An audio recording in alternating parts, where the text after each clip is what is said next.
오늘 이 말씀은 우리 성도님들도 너무나도 잘 알고 있는 말씀이죠. 전도서 하면 가장 우리 성도님들의 머릿속에, 마음속에 있는 그 말씀은 다름 아닌 헛되다, 헛되고 헛되다라는 것일 겁니다. 저도 전도서를 접할 때마다 그 말씀이 떠나지를 않아요. 그것이 저의 마음속에서 가장 많이 기억이 나는데요. 전도자는 해 아래 모든 것들이 헛되다고 그렇게 말하고 있습니다. 자신이 가지고 있었던 그 많은 것들을 통해서 여러 가지들을 경험하고 그가 해 아래서 모든 것이 헛되다라는 것을 증명하는데 그 말씀이 1장과 2장 말씀을 통해서 우리들에게 하고 있습니다. 그리고 3장부터는 하나님이 주신 그 지혜들로 해 아래 있는 것들을 관찰해 보니까 그것들도 참 헛된 것들이 많다라는 것을 우리에게 가르쳐주고 있는데, 바로 본문이 그 해 아래 있는 것들을 관찰해 본 그 전도자가 하는 말씀인 것을 우리는 알 수 있습니다. 오늘 읽었던 이 본문의 말씀 속에서 가장 많이 마음속에 와닿는, 많이 읽었던 그 말씀은 어떤 겁니까? 때입니다. 때. 저는 이 때를 타이밍이라고 말씀드리고 싶고, 그래서 오늘 본문의 제목을 타이밍으로 잡았습니다. 타이밍이 뭡니까? 타이밍을 어떻게 설명할 수 있겠습니까? 타이밍은 가장 좋은 것을 이렇게 취할 때 하는 우리들의 행동을 말합니다. 우리에게는 다 목적이 있어요. 그 목적을 이루기 위해서는 가장 좋은 순간, 그 순간을 잡을 때에 그 타이밍을 통해서 우리의 목적을 이룰 수 있는 거죠. 저도 여러 가지 목적이 있습니다. 아마 한 가지만 목적이 있는 사람은 없을 겁니다. 적어도 2가지, 아마 수십 가지의 목적을 가지고 계신 분도 있을 겁니다. 여러 가지가 아니라 자기 마음속으로 1-2가지 정도만 자신이 원하는 그 목적을 한번 생각해 보십시오. 마음속으로 생각해 보세요. 그리고 그 목적을 이루기 위해서 어떤 시간이, 어떤 타이밍이 필요한지 한번 또한 생각해 보세요. 그 타이밍으로 그 목적을 이루신 분도 있을 겁니다. 아니면 그 타이밍을 통해서 목적을 이루어갈 수 있다라는 확신을 가지신 분도 있을 겁니다. 그만큼 오늘 읽었던 이 본문의 때, 타이밍은 우리 인생에 있어서 매우 중요한 요소입니다. 자, 그러면 이제 세상의 그 목적 잠깐 내려놓으세요. 그리고 이제 말씀에 집중하겠습니다. 이 시간 우리가 이 자리에 나왔는데요. 하나님이 언제 어떻게 우리에게 은혜를 주실지 모릅니다. 그렇기 때문에 계속해서 하나님께 집중하고 하나님께 은혜를 구하는 이 시간이 되었으면 좋겠습니다. 자, 1절 말씀 우리 다시 한번 볼까요? 1절 말씀 다시 읽겠습니다. 시작. 범사에 기한이 있고 천하만사가 다 때가 있나니. 오늘 읽었던 이 본문의 말씀을 이해할 때 이 1절의 말씀이 되게 중요한데요. 이 전도자는 기한이 있고 때가 있다고 말합니다. 영어 성경을 보면 기한은 시즌으로 이렇게 표현을 했고 또 때는 시간으로 표현을 했습니다. 기한과 때가 있는데 어떻게 있다고요? 범사에 있다고 말합니다. 범사는 모든 것을 의미하죠. 이 예배 시간에도 여러 가지 때가 있습니다. 어떤 때가 있습니까? 찬양할 때가 있습니다. 그리고 또 기도할 때가 있습니다. 성경을 봉독해야 될 때가 있고 또 앞을 봐야 될 때가 있고 또 성경책을 봐야 될 때가 있고 또 일어서야 될 때가 있고 왔으니까 또 가야 될 때가 있어요. 이 예배를 드리는 이 시간에도 이것 말고도 여러 가지의 때가 있습니다. 그리고 우리의 일상 가운데에도 오늘 하루를 보내면서 많은 그런 때의 상황들을 보내셨을 겁니다. 버스를 탈 때도 있고 자동차를 탈 때도 있고 그리고 앉을 때가 있고 걸어갈 때가 있고 누울 때가 있고 생각할 때가 있고 눈을 감을 때가 있고 다시 눈을 떠야 될 때가 있고 우리의 일상 가운데 모든 범사에 때가 다 포함되어 있다라는 겁니다. 전도자가 관찰한 그 때에 대한 것을 우리가 한번 살펴보면 그 말씀이 2절부터 8절 말씀인데요. 제가 다시 한번 짧게 설명을 해드리겠습니다. 날 때, 죽을 때, 심을 때, 뽑을 때 몇 개인지 한번 세어보세요. 죽일 때, 치료할 때, 헐 때, 세울 때, 울 때, 웃을 때, 슬퍼할 때, 춤출 때, 돌을 던져버릴 때, 돌을 거둘 때, 안을 때, 아는 일을 멀리할 때, 찾을 때, 잃을 때, 지킬 때, 버릴 때, 찢을 때, 꿰맬 때, 잠잘 때, 말할 때, 사랑할 때, 미워할 때, 전쟁할 때, 평화할 때. 거의 때때때때죠. 네, 범사에 다 때가 있습니다. 지난번 설교했던 이 목사님, 이 전도서를 설교했던 목사님이 계신데요. 그 목사님이 반드시 때가 있습니다. 여러분, 범사에 때가 있습니다. 그걸 못 믿으시는 분 계십니까? 그러면 목욕탕을 가보세요. 그리고 타올로 살을 밀어보세요. 그러면 반드시 때가 있다라는 사실을 믿게 될 겁니다. 라고 말했던 목사님이 있습니다. 자, 방금 읽었던 이 2절부터 8절까지 말씀, 이 때, 즉 타이밍이 몇 번이죠? 네, 28번입니다. 28번. 안 좋은 것과 좋은 것으로 이렇게 표현할 수 있는데요.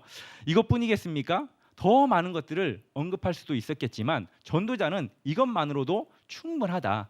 그런데 이 기록한 내용들을 보면 상당히 이렇게 순서가 없는 것 같아요. 그리고 주제도 다양합니다. 그러니까 우리의 인생살이가 매우 다양하고 뭐 어떤 순서가 있지 않다라는 것을 또 표현하고 있는 거라고 해석이 되더라고요. 이 28개, 이것을 가지고도 세상에서 일어나는 모든 것들을 다 함축해서 말하고 있다라고 우리는 이해하시면 되겠습니다. 여기에 보면 개인으로부터 시작됩니다. 2절에 보면 날 때, 죽을 때, 개인에 관한 거죠. 그리고 8절 맨 마지막에 보면 전쟁할 때, 그리고 평화할 때, 나라. 즉 개인으로부터 나라에 이르기까지 세상의 모든 것들을 하나님께서 주관하시고 그리고 그 안에는 다 때가 있다라는 것을 이야기를 하고 있는 겁니다. 그런데 참 놀라운 것은 이 때는 우리가 하는 그 모든 행동뿐만이 아니라 우리의 감정까지도 이 안에 다 포함되고 있다라는 것을 우리는 알 수 있습니다. 울 때가 있고 웃을 때가 있고 슬퍼할 때가 있고 또 사랑할 때가 있고 미워할 때가 있고 그 모든 것들은 다 때가 있습니다. 성경 말씀을 통해서 좀 더 이렇게 찾아봤으면 좋겠는데요. 시편 139편 한번 보시겠습니까? 한번 같이 읽겠습니다. 시작. 내 형질이 이루어지기 전에 주의 눈이 보셨으며 나를 위하여 정한 날이 하루도 되기 전에 주의 책에 다 기록이 되었나이다. 아멘. 하나님께서 태어나기도 전에 우리의 모든 날들을 어떻게 했다고요? 다 계획했다고 시인은 말합니다. 그리고 갈라디아서 1장 말씀 한번 볼까요? 시작. 그러나 내 어머니의 태로부터 나를 택정하시고 그의 은혜로 나를 부르신 이가. 아멘. 누가 고백한 말씀이죠? 그렇습니다. 바울입니다. 바울이 하나님께 어디서 부름받았죠? 그리고 어느 정도의 시점에서 부름받았죠? 상당히 나이가 먹은 상황 속에서 다메섹에서 예수 그리스도를 통해서 바울을 하나님께서 부르셨습니다. 그런데 이 갈라디아서 1장 말씀에 보면 바울이 언제부터 자기가 택정받았다고 고백하죠? 어머니의 태의 때부터 하나님께서 자신을 택정하셨고 이방인의 사도로 계획하셨다라고 부르셨다라고 그렇게 고백하고 있습니다. 예레미야 1장 말씀 한번 볼까요? 시작. 내가 너를 모태에 짓기 전에 너를 알았고 내가 배에서 나오기 전에 너를 성별하였고 너를 여러 나라의 선지자로 세웠노라 하시기로. 아멘. 예레미야 선지자도 하나님께서 자신을 부를 때에 모태전부터 자신을 알았고 또 하나님께서 나라의 선지자로 자신을 세웠다라고 그렇게 고백합니다. 시인과 또 바울과 예레미야의 그 생애를 통해 알 수 있듯이 우리의 모든 행동은 하나님의 섭리와 돌봄 가운데 있다라는 겁니다. 우리가 취하는 그 걸음걸음마다 하나님의 인도하심을 우리는 받게 되어 있다라는 거예요. 믿으십니까? 네, 예레미야 선지자가 또 이렇게 고백합니다. 10장 23절 말씀에 보면 같이 한번 읽어볼까요? 시작. 여호와여 내가 알거니와 사람의 길이 자신에게 있지 아니하니 걸음을 지도함이 걷는 자에게 있지 아니하니이다. 아멘. 잠언 16장에 보면 또 이런 말씀이 있습니다. 사람이 마음으로 자기의 길을 계획할지라도 그 걸음을 인도하시는 이는 여호와시니라. 그리고 마음의 경영은 사람에게 있어도 말의 응답은 여호와께로부터 나느니라. 우리가 마음속으로 계획하는 일, 우리가 걸어가는 그 길, 그 모든 것들이 다 누구에게 있다고요? 누가 주권을 가지고 있다고요? 누가 그 타이밍, 그 시간을 재고 있다고요? 하나님이라는 겁니다. 모든 것은 다 하나님께로부터 나온다는 거예요. 그러니까 우리의 성공도 누구로부터? 하나님으로부터. 우리의 실패도 궁극적으로는 누구로부터? 하나님으로부터 나오게 된다라는 거예요. 이렇듯 모든 범사가 하나님의 때에 포함되어 있다라는 것을 이 전도자는 깨달았습니다. 참 놀라운 것을 깨달았죠. 우리도 이 말씀을 통해서 그것을 깨닫게 되었습니다. 그런데 그 후에 전도자의 고백을 한번 들어볼까요? 전도서 3장 이제 9절 10절 말씀입니다. 제가 읽어드리겠습니다. 일하는 자가 그의 수고로 말미암아 무슨 이익이 있으랴. 하나님이 인생들에게 노고를 주사 애쓰게 하신 것을 내가 보았노라. 전도자가 계속해서 관찰하면서 보았던 겁니다. 그래서 무엇을 발견했느냐? 수고롭게 일하는 것이 무슨 이익이 있느냐? 아무 이익이 없더라. 남는 게 없더라라고 그렇게 이 전도자가 발견한 것입니다. 그러면 지혜 있는 사람은 어떻게 해야 됩니까? 남는 게 없으니까 지혜가 있는 사람이라면 안 해야 되겠죠. 그렇죠? 안 해야 됩니다. 그런데 모든 사람들은 다 합니다. 왜 그렇습니까? 그 다음 말씀 때문이에요. 노고를 주셨대요. 누가? 하나님이. 하나님이 인생들에게 노고를 주셨답니다. 이 노고가 뭐냐? 직업이고 일입니다. 그러니까 모든 사람들에게 직업과 일을 주셨어요. 그러면 노는 사람은 뭐냐? 우리가 노는 것에 대해서 어떻게 말하죠? 노는 것도 일이다. 노는 것도 일입니다. 그것마저도 하나님께서 주신 거예요. 아무 이익이 없음에도, 아무 유익이 없음에도 세상 사람들은 이 노고에 시달립니다. 어떻게 사느냐? 애쓰면서 살아요. 이 애쓴다는 것은 무엇인가를 이루기 위해서 힘쓰는 모습이잖아요. 어떤 것이 쉬운 일일까요? 이 세상에 쉬운 일은 무엇일까요? 저는 어렸을 때 시골에서 자라서 세상에서 제일 힘든 게 농사일이라고 생각했습니다. 그래서 저는 농사일을 하다가 너무너무 힘들어서 가끔씩 어머니 아버지를 논밭에 놔두고 그냥 집으로 도망온 적이 한두 번이 아닙니다. 아침에 일찍 일어나서 논을 살피고 또 씨앗을 뿌리고 씨앗이 싹이 나서 자라면 어떻습니까? 풀이 같이 자라요. 그러면 풀을 뽑아야 되죠. 또 논두렁은 낫으로 베야 되죠. 그리고 또 가을이 되면 추수해야죠. 또 그것을 곡간에 들여야 되죠. 정말로 1년 365일 추수해서 겨울에 잠깐 농번기, 농한기죠. 그때 그때를 쉬는 것 말고는 농사하는 일이 그렇게 힘들더라고요. 정말로 쪼그려 앉아가지고 밭에 가서 풀 뽑는데 정말 이렇게 힘들 수가 없더라고요. 그래서 제가 그때 존경했던 분이 여자입니다. 남자들은 쪼그려 앉아가지고 일하는 게 너무 힘들어요. 그러고 나서 제가 조금 쉬운 게 가정일이겠구나라고 생각했어요. 결혼하고 밖에 나가서 제가 일하다 보니까 집에 있는 어머니는 좀 쉬워 보이더라고요. 그래서 제가 어머니 제가 집안일 좀 할게요라고 해서 집안일을 좀 했었던 적이 있었고, 이제 그것보다 결혼해서 제가 좀 깨달았는데 와, 집안일 그렇게 힘들 수가 없어요. 일어나서 뭐 하죠? 네, 밥 챙겨야죠. 그러면 밥 먹습니다. 그다음 뭐 하죠? 설거지해야 돼요. 아침에 그렇게 하고 나니까 점심이에요. 또 챙겨줘야죠. 또 설거지해야죠. 또 저녁에 챙겨줘야죠. 또 설거지해야죠. 와, 이렇게 며칠 하니까 차라리 밖에 나가서 돈 버는 게 훨씬 쉽다라는 것을 알았습니다. 그리고 어른들은 어떻게 말하죠? 야, 너네 때가 가장 편한 거야. 누구에게 말하는 거죠? 학생들에게 말합니다. 영어 공부해야죠. 수학 공부해야죠. 국어 공부해야죠. 사회, 과학, 지리, 역사. 와, 과목들이 어마무시하게 많아요. 그리고 그들 보세요. 새벽같이 학교 나가서 언제 잡니까? 늦게 잡니다. 새벽같이 일어나서 또 공부합니다. 그리고 직장 들어가면 어떻습니까?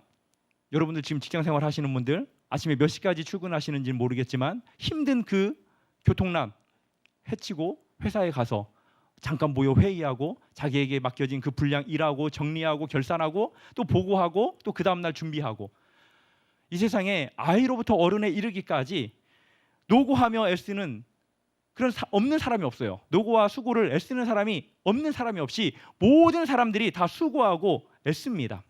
다른 사람의 일이 좀 편해 보일 뿐이에요. 무엇에 비교해서, 나에 비교해서 아니면 저 사람에 비교해서 그냥 조금 편할 뿐이지 다 힘든 그러한 삶을 우리가 살아가고 있는 겁니다. 왜 우리가 이렇게 힘든 상황 속에서도 우리의 삶을 유익이 없음에도 살아가야 합니까? 그것은 궁극적으로 하나님께서 우리에게 노고를 주셨기 때문에 우리는 그렇게 살아갈 수밖에 없는 겁니다. 더 나은 삶을 살아가기 위해서 우리는 추구합니다.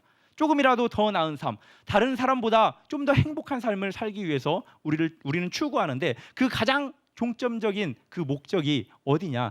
결국 귀결되는 것은 다른 곳이 아니라 제가 생각해 보니까 돈이더라고요.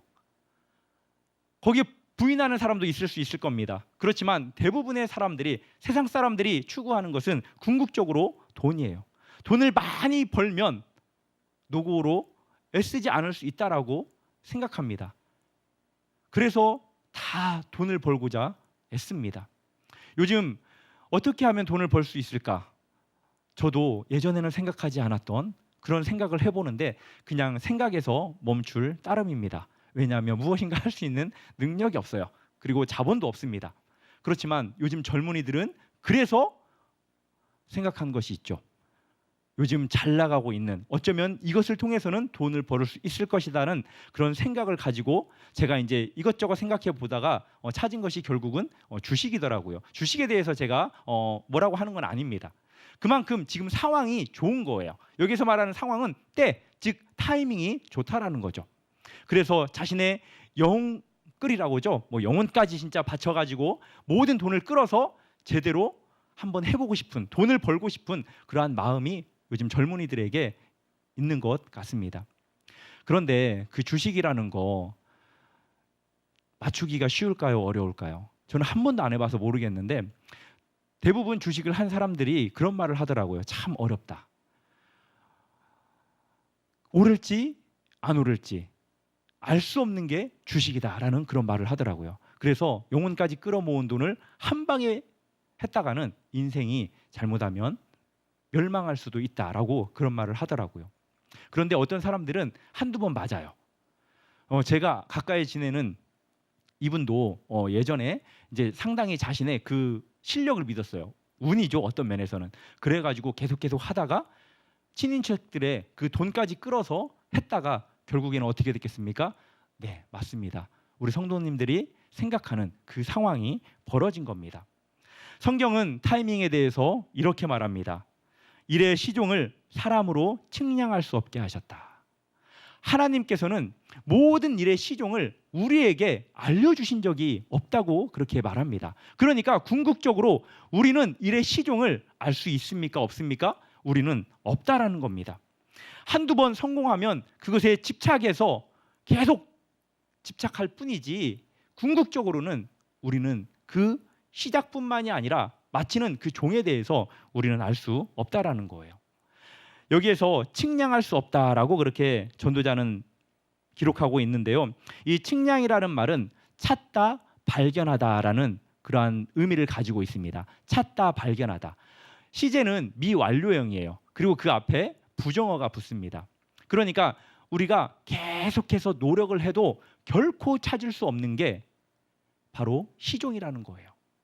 아무리 노력해도 하나님께서 계획하신 그 모든 것들을 우리는 찾을 수 없습니다. 그런데 하나님은 어떻습니까? 하나님은 어떤 분이십니까? 먼저 어떤 분인가를 알아야 되겠죠. 하나님은 처음과 마지막이십니다. 우리는 그 하나님을 알파와 오메가라고 불러요. 처음이 되시고 마지막이 되시는 분이에요. 그러니까 하나님은 마지막을 알고 처음부터 일들을 진행해 가고 계시는 거죠. 그러니까 우리는 누구를 인정해야 됩니까? 하나님을 인정해야 됩니다. 그리고 하나님을 신뢰해야 됩니다. 특별히 어려움 가운데 있는 성도님일수록 그 하나님을 신뢰하셔야 됩니다. 지금 내가 이 상황이지만 나의 끝을 아시는 하나님께서는 반드시 이 상황을 이겨내게 하시고 궁극적으로 하나님께서 원하시는 그곳에 나를 이끌 것이다 라는 그 믿음을 가지고 하나님을 향한 믿음과 신뢰로 나아가야 할 것입니다. 잠깐 시간에 대해서 지금 계속 타이밍에 대해서 이야기를 하고 있는데요. 우리는 시간 앞에 많은 것들을 깨달을 수 있습니다. 나름대로 자신 개인마다 시간에 대한 그 명언이나 깨달음들을 가지고 있을 겁니다. 저는 딱 세 가지만 말씀드리고 싶은데, 그 첫 번째는 오늘이 있음에 감사하셨으면 좋겠습니다. 너무나도 잘 알고 있는 그런 말 있잖아요. 어제 죽은 사람이 간절히 살고 싶었던 그 보물 같은 날이 오늘이잖아요. 그 사람 대신에 그 사람은 오늘을 보물이라고 말해요. 그런데 우리는 이 보물 같은 날을 그냥 그렇게 살아갈 때가 많다라는 겁니다. 그렇지만 하나님께서는 그 사람을 대신해서 어쩌면 우리에게 오늘을 살게 하신 것입니다. 그러니까 오늘이라는 이 시간이 있음에, 지금이라는 이 시간이 있음에 우리는 감사해야 합니다. 힘들고 어렵더라도 그래도 하나님께서 우리에게 이 시간을 주신 것은 하나님의 은혜라는 거예요. 그리고 두 번째는 유한한 인생임을 깨닫고 겸손해야 됩니다. 시간 앞에 우리는 너무나도 유한합니다. 밖에 있는 나무보다도 우리의 생명이 적을 수도 있고요. 오랫동안 그 자리를 지켜왔던 나무들이라면 거기에 비하면 우리는 너무나도 짧은 인생을 산 그러한 인생들입니다. 그리고 바위 앞에서도 우리는 초라합니다. 돈이 많든 돈이 적든지 간에, 부유하든 가난하든지 간에 시간 앞에 모두 다 초라할 뿐이에요. 우리의 인생이 70이고 강건하면 80입니다. 요즘 100세 시대를 살아가고 있다고 하지만 제가 저번에 한번 인터넷상으로 검색을 해보니까 가장 오랫동안 장수하신 분이 122세인가 기더라고요. 갑자기 사투리가 나왔네요. 네, 122세. 그래도 아직도 저는 한 70여 년을 더 살아야 돼서 상당히 긴 것 같지만 그렇게 길지 않아요. 그 시간이 금방 갑니다. 자신의 지나온 그 시간을 뒤돌아보십시오. 20년, 30년 어떻습니까? 저 40여 년 살았는데요. 그냥 지나간 시간들은 그냥 몇 컷 안 돼요. 금방 며칠 되지 않은 것 같은 그런 기분이 들더라고요. 시간은 금방 갑니다. 이 유한한 시간 속에 언젠가는 마를 꽃처럼, 그리고 풀처럼 우리도 마른다라는 사실을 기억하시고 겸손하셨으면 좋겠고요. 그리고 마지막 세 번째는 시간은 유한한 인생에게 주는 하나님의 청첩장이다라고 생각하셨으면 좋겠습니다. 청첩장. 우리 인간은 어떤 철학자는 이렇게 이야기를 했어요. 우리 인간에게는 짐승들이 알지 못하는 독특한 고통이 있다. 독특한 고통이 있대요. 그 고통은 뭐냐? 바로 영원을 사모하는 마음이라는 겁니다. 영원을 사모하는 마음. 영원을 모르면 어떨 것 같습니까? 고통이 있을까요? 없을까요? 저는 없을 것 같다라는 생각이 들더라고요. 그 철학자 말처럼. 영원이 없다면 그냥 이 세상만 살면 되니까요. 그냥 우리 마음대로 우리가 하고 싶은 대로 살다가 그냥 죽으면 됩니다. 그렇지만 하나님께서는 우리 인간에게 영원을 사모하는 마음을 주셨어요. 왜 영원을 사모하는 마음을 주셨을까요? 이 시간 속에서 바로 하나님이 찾기를 원하셨기 때문입니다. 사도행전 17장 27절에 보면 이는 사람으로 혹 하나님을 더듬어 찾아 발견하게 하려 하심이라. 우리에게 시간을 주신 이유는, 하나님이 온 세상 사람들에게 시간을 주신 이유는 바로 자신을 찾게끔 하시기 위한 하나님의 청첩장, 초대장이라는 겁니다.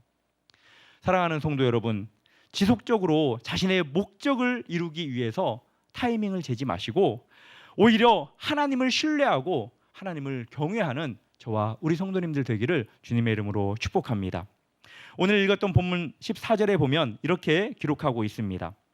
하나님께서 행하시는 모든 것은 영원히 있을 것이라. 그 위에 더할 수도 없고 그것에서 덜할 수도 없나니 하나님이 이같이 행하심은 사람들이 그의 앞에서 경외하려 하려 하심인 줄을 내가 알았도다. 아멘. 하나님께서는 본인이 하시려고 하시는 일들은 다 하실 수 있는 분이십니다. 그 누구에게도 제한을 받으시는 분이 아니십니다. 그리고 하나님의 계획은 누구도 바꿀 수가 없어요. 하나님은 완전하신 분이시고 완벽하신 분이시고 신실하신 분이시고 실수가 없으신 분이십니다. 왜 하나님께서 우리로 하여금 처음과 끝을 알지 못하도록 하셨다고 이 전도자가 말합니까? 그것은 하나님을 경외하게끔 하기 위함이라고 말하고 있습니다. 그러니까 우리는 하나님을 어떻게 해야 됩니까? 경외해야 돼요. 경외한다라는 것은 단순한 두려움을 말하는 게 아니에요. 이 경외한다라는 말이 어디에서 가장 먼저 처음으로 사용된지 아시죠? 창세기 22장 말씀 우리 한번 보도록 하겠습니다. 우리 같이 한번 읽어볼까요? 시작. 사자가 이르시되 그 아이에게 내 손을 대지 말라. 그에게 아무 일도 하지 말라. 내가 내 아들 내 독자까지도 내게 아끼지 아니하였으니 내가 이제야 내가 하나님을 경외하는 줄을 아노라. 아멘. 아들을 바치는 그 시험에서 통과한 아브라함에게 처음으로 하나님께서 하셨던 그 말씀이 경외입니다. 여기에서 처음 사용되었어요.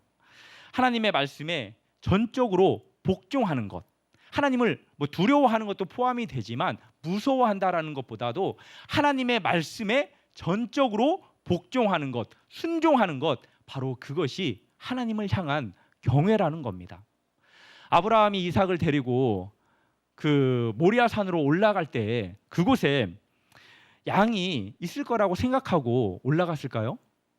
그렇지 않았습니다.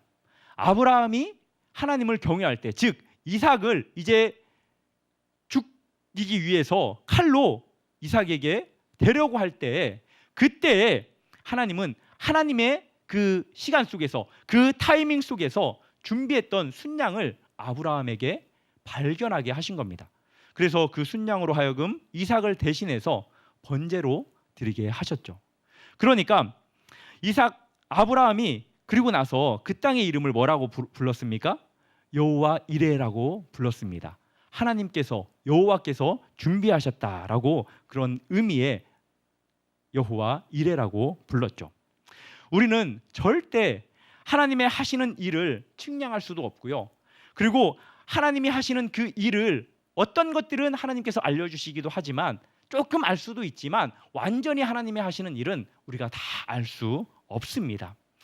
이와 같이 아브라함의 이 이삭을 바치는 이 사건을 통해서 알 수 있는 것은 하나님께서 하시는 그 일을 우리로 하여금 발견케 하셔야 되고, 또 하나님께서 그 타이밍을 맞춰 주셔야 우리가 그 하나님이 하시는 일을 알 수 있게 된다라는 거예요. 그러니까 우리가 하는 그 모든 일들을 어떻게 해야 되냐? 바꿔야 됩니다. 우리가 준비하고 계획하는, 우리가 생각하는 그 시간들, 그 타이밍들을 하나님께로 우리가 바꿔야 한다라는 거예요. 그것이 바로 우리가 앞으로 가져야 할 우리의 정체성입니다. 계속해서 이렇게 하면 되겠지, 저렇게 하면 되겠지가 아니라 하나님께 물어야 되고요. 또 하나님이 원하시는 것이 무엇인지 계속해서 발견하려고 우리는 노력해야 하는 사람이 바로 우리가 가져야 할 정체성이라는 겁니다. 나는 연약합니다. 나는 부족합니다. 내가 할 수 있을 것 같지만 나는 절대 할 수 없는 사람입니다 라고 우리는 고백할 수밖에 없는 거죠. 그리고 예수님께서 이 땅에 오셔서 어떻게 살아나셨습니까? 자신의 타이밍대로 예수님이 사셨을까요? 그렇지 않습니다. 예수님께서는 철저히 이 땅에 자신을 보내신 하나님의 뜻대로 그렇게 사셨습니다. 자신의 타이밍이 아닌 하나님의 타이밍을 이루기 위해서 예수님께서는 철저히 순종하는 그러한 삶을 사셨습니다. 왜 그렇게 사셨냐? 자기는 보냄을 받은 자거든요. 자신을 보낸 분은 다름 아닌 하나님, 아버지이시기 때문에 보냄받은 자는 보냄을 받은 그분을 위해서 철저하게 그분의 뜻대로 살아가는 것이 그의 본분이기 때문에 예수님께서는 그렇게 사신 것입니다. 예수님께서 이 땅에 오셔서 30년의 그 삶을 마치시고 이제 공생애의 삶을 시작하셨습니다. 다 맞춰가는 그 공생애의 삶 속에서 예수님께서 어떤 것에 가까이 가게 되었죠? 십자가에 가까이 가게 되었습니다. 처음에는 멀리 있던 그 십자가가 이제 공생애의 마지막 때가 오다 보니까 가까이 이제 십자가가 자기 앞에 오게 된 것이죠. 예수님 입장에서 그 십자가는 어떤 것이었을까요? 즐거움이 아니었습니다. 예수님에게 그 십자가는 고통이었고 아픔이었고 슬픔과 괴로움이었습니다. 그래서 예수님이 겟세마네 동산에서 기도하셨습니다. 우리 마가복음 14장 36절 말씀 한번 보도록 하겠습니다. 같이 읽겠습니다. 시작. 이르시되 아빠 아버지여, 아버지께서는 모든 것이 가능하오니 이 잔을 내게서 옮기시옵소서. 그러나 나의 원대로 마시옵고 아버지의 원대로 하옵소서 하시고. 아멘. 누구보다도 예수님은 하나님께서, 자기의 아버지께서 모든 것을 다 할 수 있는 분이라는 사실을 알았습니다. 그러면서 그 힘겨움, 그 고통과 괴로움 앞에서 예수님도 이렇게 기도해요. 이 잔을 옮겨줄 수 있으면 옮겨주셨으면 좋겠습니다. 그런데 뭐라고 말합니까? 나의 원대로 마옵시고 아버지의 원대로 하옵소서라고 그렇게 고백합니다. 왜 예수님이 그렇게 고백할 수 있었을까요? 그것은 하나님을 전적으로 믿고 신뢰했기 때문입니다. 그 시간이 하나님께서 계획하신 시간이고 가장 좋은 시간임을 예수님이 믿었기 때문이고 하나님을 신뢰했기 때문이에요.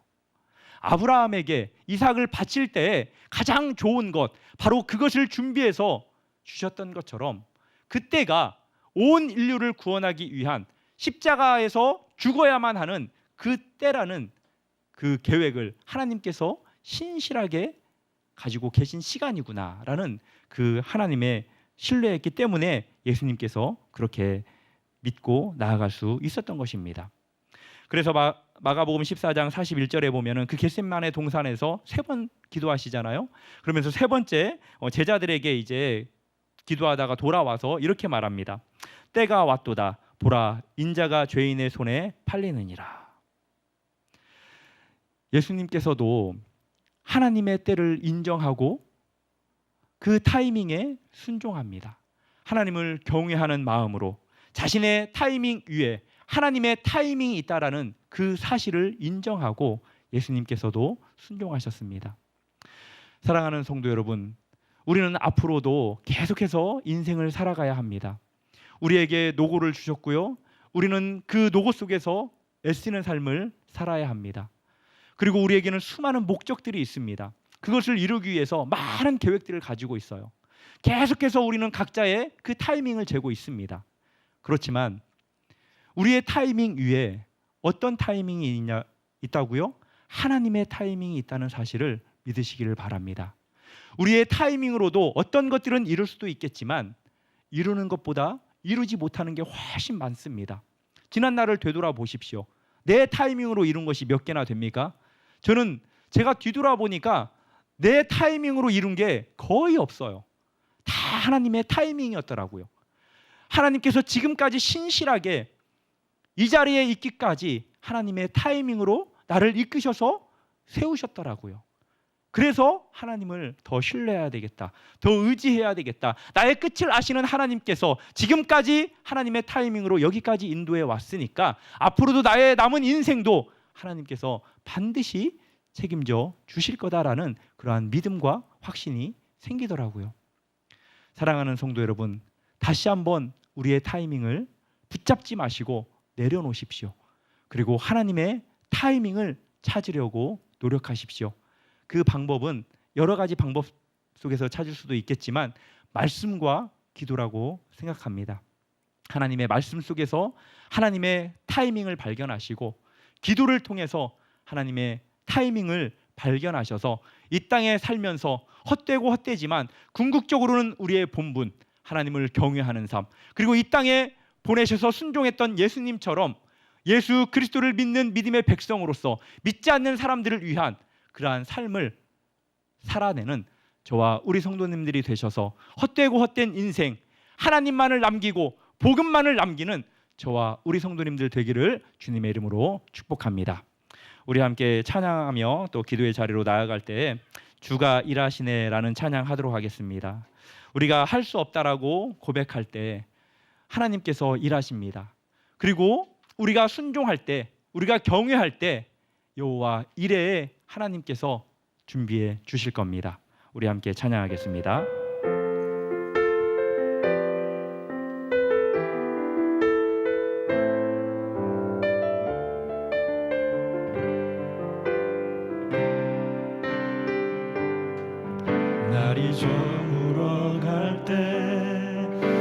빈들에서 걸을 때 그때가 하나님의 때